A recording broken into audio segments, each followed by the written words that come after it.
Hi Virgo, welcome to your December reading. So let's talk some astrology. Let's get into the astrology first.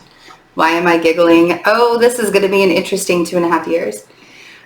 Okay, so Saturn and Jupiter are moving from Capricorn into Aquarius, and they will have a big conjunction on December 21st in Aquarius. So what does it mean for us? Saturn moving into Aquarius, we're going to be focusing more on our own routines, our own health, maybe find a new organization for ourselves. There's definitely a leveling up when it comes to the physical body though. It's like now, like Saturn is going to be teaching us that lesson. Sorry, I have like something in my eye. It's really driving me crazy. Saturn is teaching us the lesson to be of service to ourselves. What a concept. Instead of always being of service to other people, and reminding us that the more we are of service to ourselves and we take care of ourselves, and you guys know how much I preach self-care. Like, I am a Virgo on top of a Virgo on top of a Virgo. And it took me a very long time to recognize that my own self-care had to come first, because if I wasn't taking care of myself, then I couldn't take care of anybody else. And the quality of service that I was giving to others was not up to par. It wasn't, you know, we all hold very high expectations for ourselves, and that of other people too. And we're really good, Virgos are really good at pointing out other people's flaws. Like, let's just get real with each other. And so this time around, Saturn is looking at exactly what we have to do in order to level ourselves up from the inside out. That could mean that you have a new diet plan or a different, like you could change your entire way of eating. Like there could be this huge change in your entire way of eating. And so here's kind of an example. So earlier this year when Saturn shifted from Capricorn to Aquarius, I found out like a month before the shift, I found out that I had this autoimmune disorder in my stomach or in my gut. And so I had to literally like scrap everything that I was eating and start fresh. And when Saturn went back into Capricorn, there for a couple of months, I was really good at keeping up the healing, because basically what I did was I didn't fully completely heal myself, but I I did a 180. It was a really big 180. Like I fixed a lot of the issues and a lot of the symptoms and a lot of the problems and boost my immune system in a really big way. And it was so helpful. And I was like, oh, this is fantastic. Like the feeling was so great. And then Saturn goes back into Capricorn, and I kept it up for a couple of months, but then Scorpio season came along and bad habits, like so many bad habits came back. And there was a lot that we have been going through it the last couple of months. There's been so many things going on. So it's really hard to focus and pay attention on having a routine, on having a schedule, on being organized. And so Saturn is going to come in and show us how to do it. Show us the lessons, show us the things that we need to stop doing, the things that we need to start doing, giving those intuitive nudges. And Jupiter is there to just expand that energy for us. What's really interesting is Jupiter is going to fly through Aquarius in the next 6 months, and it'll go into Pisces in May of 2021 for a couple of months and then come back into Aquarius. And this Jupiter expansion in Aquarius for us is forward momentum. I feel like that's going to be a really good thing for career things. I think that it's going to be a really good thing on, just really feeling blessed and feeling good on a day-to-day basis. And if it's not expanding your career, it's expanding your health opportunities, your health options. So if you really felt stifled in the past with like the organization stuff and feeling like you couldn't really take care of yourself because there were so many restrictions that were being placed on you, Saturn is going to show you the path. And you have to understand that this isn't going to be like a quick fix thing. This isn't going to be something where Saturn moves into Aquarius and boom, we all look like hot models again or whatever, right? Like But this is about, and it's not even about like getting to that part, right? Like we want to be realistic about it. Saturn is very realistic, and he's like, this is what you need to do to be healthy. This is what you need to do to have some forward momentum. And this is what's going to have to happen for a long distance. Like this is a marathon and not a sprint. So slow your roll and just do the steps that you're supposed to do. Don't try to do quick, get rich quick schemes or lose weight quick schemes. Don't do that to yourself. Should be really interesting. Okay, so the Sagittarius solar eclipse that's happening is shining a lot of light on your passions and the things that you really want to do moving forward. And I want you to ask yourself this month what it is that you like, how you want to see your future. What do you want to see in your future? What would you like to manifest in your future? And I mean, you can do the Virgo thing where you make a list, but I would almost just rather it be a list in your mind so that you can kind of hold it close to yourself, or, you know, put the list in your heart. And if you have to write it down to remember, that's fine. But I feel like Virgos, if we write something down, we tend to keep it in that box and we don't let ourselves expand through that energy. So that's why I said kind of just keep it up in your mind for yourself. But this is going to be a really good opportunity for family and home projects. And, you know, I mean, it's Christmas time, right? So wherever you want to place your energy within your home life to make you feel a little bit more comfortable, allow yourself to settle into your environment. Allow yourself to get really comfortable within your environment so that you can feel the holiday season. You know, it's like so many things have happened in 2020 for us to think about the negative stuff. And this holiday season is completely different than any other holiday season we've ever seen. You could easily get yourself into a Grinch mode. You can easily get yourself into a woe is me mode. And I don't want to see that happen. And all of this Sagittarius energy just wants to give you some optimism when it comes to it. As we move into the Capricorn season, you may get a little bit more fire, but I think that there's a lot of hermit stuff that's happening with Virgo in December. So let's start looking at the cards and see what we have here. I just cleansed them. In fact, this is still burning. I just cleared them out. See my little lantern too? My little hermit lantern. Lighting the way. Lighting the way. Okay.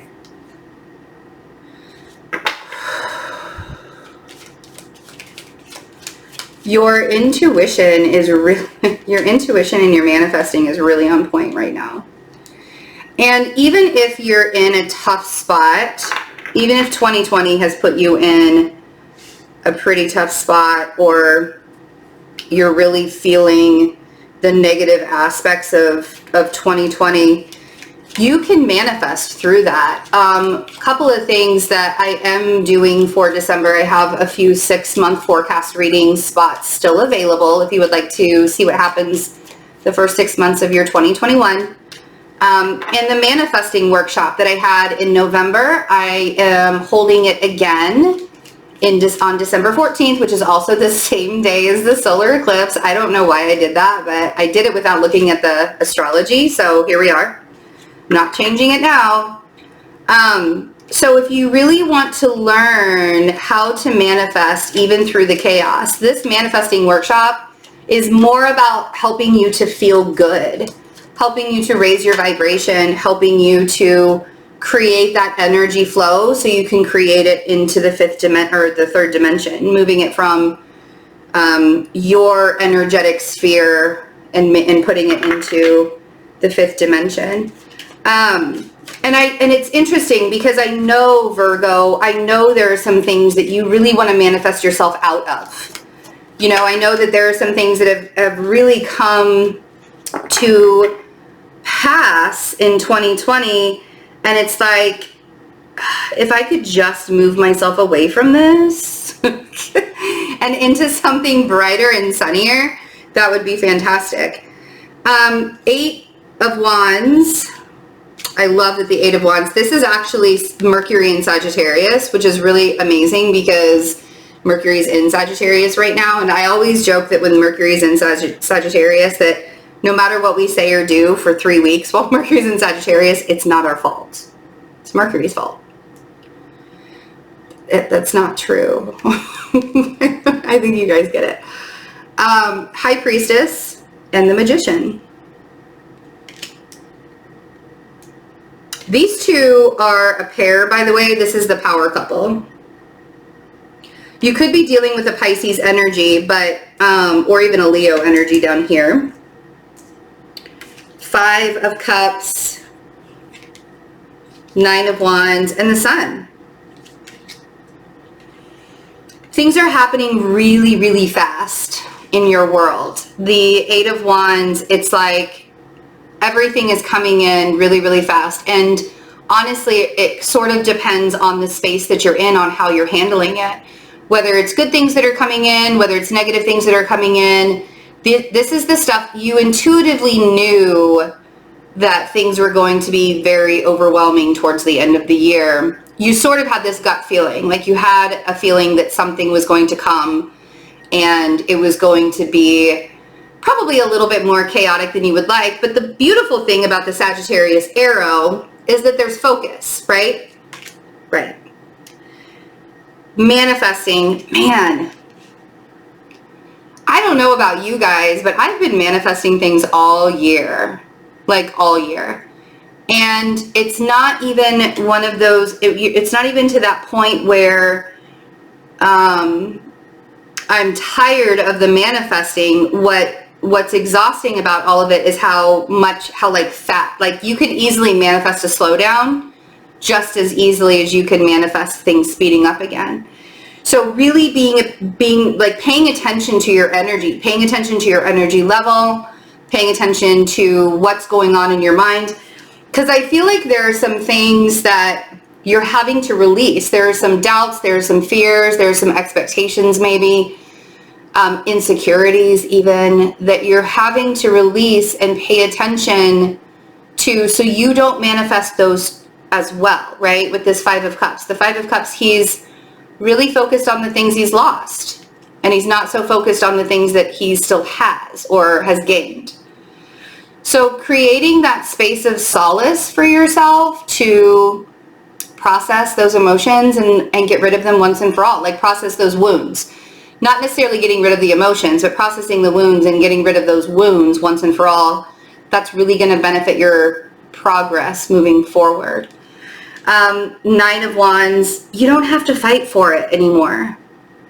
That's the beautiful thing about this. You don't have to fight for it anymore. You don't have to struggle for it anymore.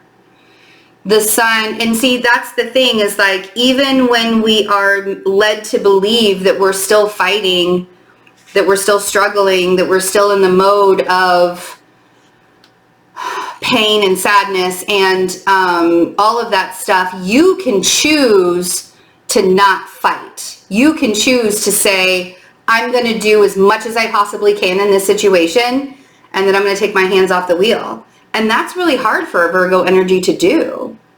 To say, I can't do this anymore, right?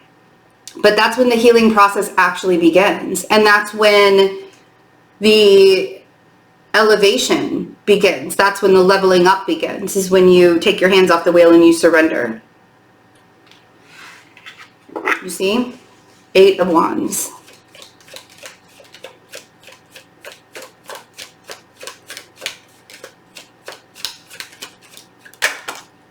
Oh yeah. Okay, so you could be talking,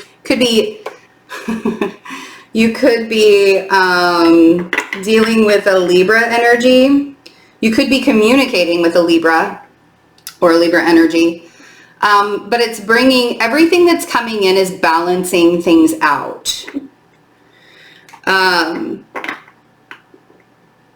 Whether it feels comfortable or not it's not really our choice, right? Because sometimes those things that come in to balance everything, to balance the energy out or to balance you out, at first there's going to be kind of that like jolt, forward and like discomfort or chaos in some way. Virgos don't necessarily do really well with chaos. We have our own organized chaos. I always joke that like every Virgo has a space, has a room or a space.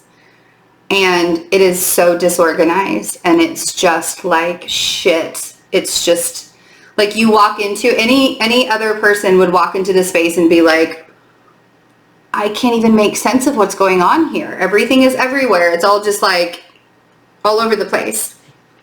My space is my bedroom. And so everywhere else is clean. Everywhere else is put together. Or mostly put together. But yeah. So having that like one, and it's contained, it's controlled, it's our own controlled chaos. When we can't control the chaos, we need something to bring us back, right? We need something to bring us back.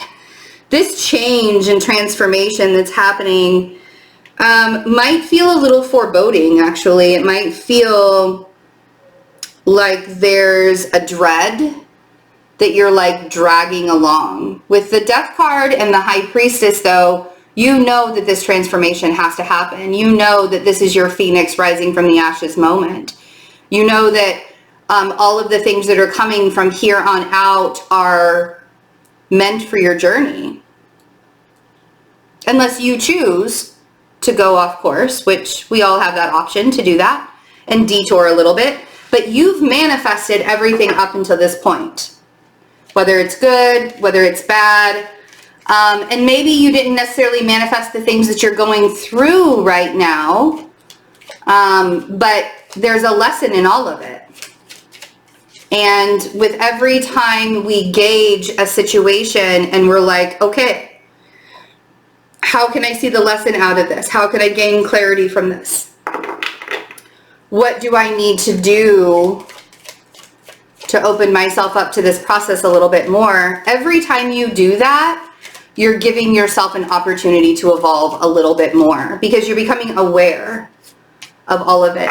Don't try to rush the way things go. Don't try to rush the manifestation process. If you are dealing with an air sign, whether it's a Libra, Aquarius, Gemini, they're coming in hot and heavy. It feels like. So, because this also represents Gemini too. So whether it's a Libra, Gemini, or Aquarius, this Knight of Swords is like a quickening. They are coming in hot. They're coming in fast. This may even be an argument because somebody is triggered. So again, it's very easy for us to, and it could even be manipulation too. Sometimes with a magician, you know, we have all the tools in front of us to manifest whatever we want. We also have all the tools in front of us to manipulate, right? So that could be the Gemini having all the tools to manipulate.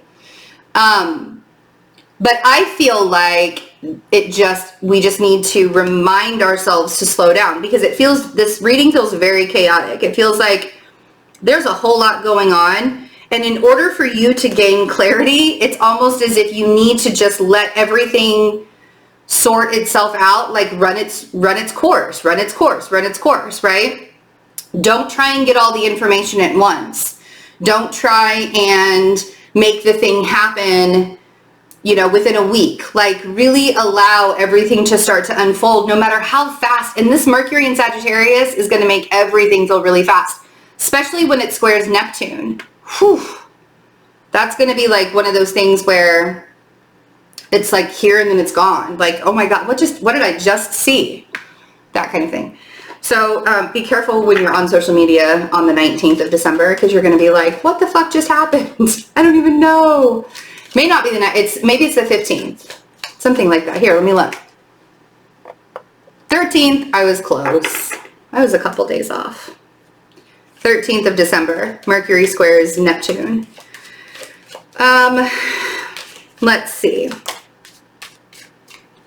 Oh, interesting.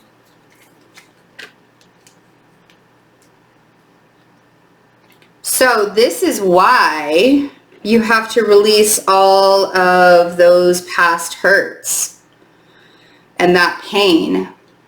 This makes a lot of sense. So on the Five of Cups, we have, clarifying the Five of Cups, we have the Fool and we have the Lovers. So there's a risk involved. There's a risk involved, and it's bringing you to your alignment. Yes, the Lovers represents relationships, of course, we all know that. But the Lovers also represents the divine masculine and the divine feminine within all of us. And it also represents making choices and creating through those choices that we're making, not just making the choices and staying stagnant within them. Not just waiting for something to happen, but actually going out and doing it and getting it done, right? Aligning with your true path.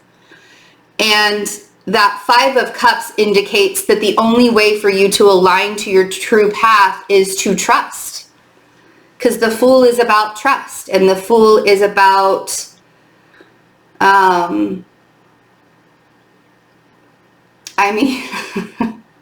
for us, it would be a calculated risk, I think. But I don't even think that it's supposed to be calculated this time. I think that it's already been calculated, and that's the difference, right? We've been this is something that has been a long time coming, and we've been waiting for some kind of shift and some kind of change to happen. So bringing yourself into alignment is going to require of you to put yourself out there and to stop staying in that little box that you feel so comfortable in. It's about putting yourself out there. Nine of Wands, and you don't even have to do much, right? Like this card is you've already been through the battle. Or it feels like you've already been through the battle. For most of us, we've already been through the battle. Nine of Wands, there it is. And then the Sun. Wouldn't be a Virgo reading without that Eight of Swords, am I right? So we're closing out chapters in order to step into new ones. This King of Swords is effortless for you. It's not about having to fight the King of Swords. It's about having to align with the King of Swords and not have to fight for it, or not have to keep your guard up even. Like that Nine of Wands is you don't even have to worry about the fight. You don't have to worry about keeping your guard up. This is something where you can actually put your guard down and be which is not easy for Virgos to do, put their guard down. And a lot of times the reasons why it's not easy for a Virgo to put their guard down is because we have given and given and given and given and given so much of ourselves that's how we get hurt. When you overgive, right? Sometimes, it becomes your fault. You can't overgive yourself to others without them asking, and then expect for them to return the favor when they weren't even in that space anyways. You can't get mad at somebody for not reciprocating energy when you have overextended yours. And so there's a very fine line of saying, I'm going to match you at where you are, and that's all I can do. That's my job. My job is just to, we're matching. And if we don't match, then there's no reason, right? So, but that's the thing is here you are, something really amazing that you've manifested has come along, possibly with an air sign, or even a water sign. The Scorpio and Pisces is up there. A lot of air here, though. Eight of Swords. Lisai. Okay. Eight of Swords on the Sun. You can't see the beauty of the moment with your blindfold on. Come on. Okay, so get out of the prison of your own making and create a safe space for yourself. Yes? the World. And the Hanged Man. Ooh, and the Ace of Cups. Oh, I love it when we do the bottom of the deck. And the Ace of Pentacles. And the Nine of Cups. There's nothing... There's... Everything good is worth waiting for.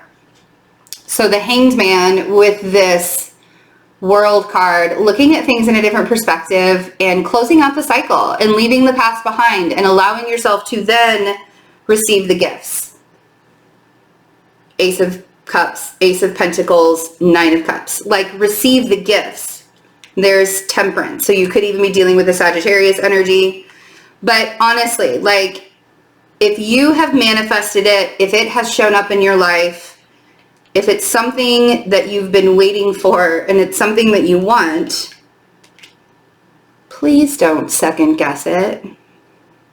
Don't do that to yourself. I think that that's probably the hardest part for you, is to, it's like too good to be true, right? Too good to be true, which should probably be the name of this reading. Anyways. I love you guys. If you want to get a 6-month reading with me, they're still available. All the information is in the description box. Would love to have you be a part of the manifesting class. I think that you guys would really enjoy it. And also, I just went blank. Oh, come be a member. We would love to have you be a part of the Fearless Intuition family, the memberships. You can click the join button below this video. Or you can go in the description box and join over on Patreon. Totally up to you how you want to do that. I hope you guys have a wonderful holiday season. Have a great December, and I will see you very soon.